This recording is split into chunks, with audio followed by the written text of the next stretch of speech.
Hello guys, magandang araw sa inyong lahat na diet na Antipolo para mga birthday. Napag-utusan ni Mrs. na tumulong ako sa pagkatay ng baboy.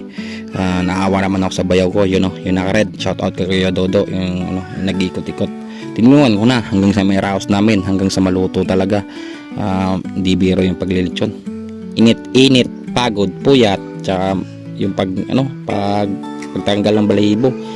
Yung mga singit-singit, yung mga maliliit na parte mahirap tanggalan kahit i-blade mo na talagang dapat puliduhin. Kaya saludo talaga sa mga naglilitsyon, talagang hindi biro yung trabaho nila.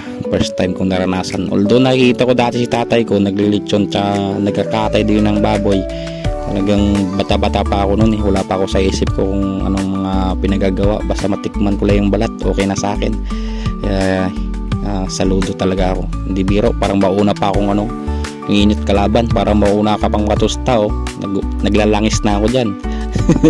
Pero salitan na ako dyan FYI, marami nagsasalitan dyan. Tsaka ito naman ay raos, tsaka may mga tumawag na ako ng rescue.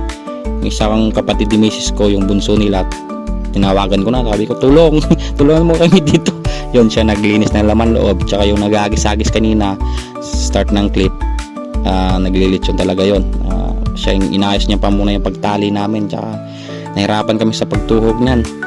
Kung sabi niya kung di ayusin yan, magsandalaglagan sa bandang pa, hindi na talaga naayos ng maganda kasi nagmamadali na kami, naghabol na kami ng oras kasi tanghali na kami na pagsimula. Yun na nga, buti dumating sila. Tsaka teknik dyan sa uling, sabi niya kasi siya, buti dumating siya. Mahihilaw yung mahihilaw yung loob, sunog sa labas, medyo maitim-itim dyan.